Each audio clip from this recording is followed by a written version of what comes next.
வேண்டும், கேட்க வேண்டும் அவருடைய வார்த்தைகளை. அதுதான் ஆண்டவர் சொல்கிறார், நான் சொல்வதை கொஞ்சம் கவனித்து கேளுங்கள்.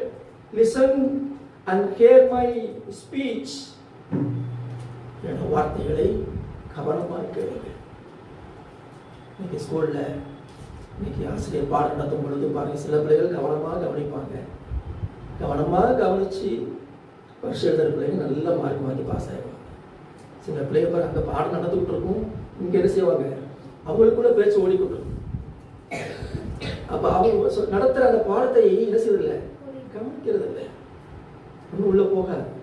அப்படின்னா மார்க் வரவும் செய்யாது. அடுத்து என்ன சொல்ல, நான் சொல்றது கொஞ்சம் கவனித்து கேளுங்க. ஆனால் நம்மோடு பேசுகிற வார்த்தையை நாம் என்ன செய்ய வேண்டும், கவனித்து கேட்க வேண்டும். Alleluia. Listen and hear my speech. ஏசாயா 28:23 தான் சொல்லப்பட்டிருக்கிறது. செவி கொடுத்து என் சத்தத்தை கேளுங்கள், நான் சொல்வதை எப்படி கேளுங்கள், கவனித்து கேளுங்கள், கவனமாக கேளுங்கள் என்று சொல்கிறார். எதற்காக நாம் கவனித்து கேட்க வேண்டும்? ஒருவேளை நமக்குள்ள கேள்வி எழுப்பலாம், ஏன் ஆண்டவர் சொல்வது கவனமாக கேட்கணுமா அப்படின்னா, கவனமாக கேட்கணும். ஏன் அப்படின்னா அவருடைய வார்த்தைகளை நீங்கள் நான் என்ன செய்யணும், அறிந்து கொள்ள வேண்டும். கர்த்தருடைய வார்த்தைகளை நீங்கள் நான் என்ன செய்யணும், அண்டர்ஸ்டாண்ட் பண்ணிக்கணும். நம்மளோட தான் பேசுறாரு. அந்த வார்த்தைகளை நீங்கள் நானும் அறிந்து கொள்ள வேண்டும். Here and understand his words. Understand பண்ணிக்கணும்.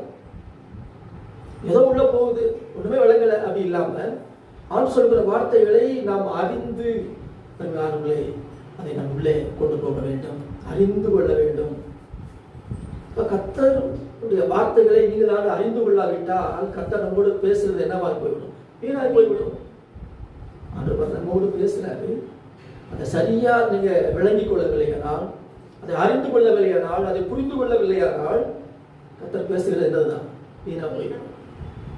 எனக்கு மாணவர்களே, அப்ப கர்த்தர் என்ன செய்கிறார், அறிந்து கொள்ளுங்கள். இந்த வார்த்தைகளை அறிந்து கொள்ளுங்கள் சொல்கிறார். மத்தேயு 15ஆம் அதிகாரம் 10வது வசனத்தை வாசித்து பாருங்கள். மத்தேயு 15ஆம் அதிகாரம் 10வது வசனம். பின்பு அவர் ஜனங்களை வரவழைத்து அவரை நோக்கி, கேட்டு உணருங்கள். தமிழிலே நீங்கள் கேட்டு உணருங்கள் என்று எழுதப்பட்டிருக்க. ஆங்கிலத்தில் நான் வாசிக்கிறேன்.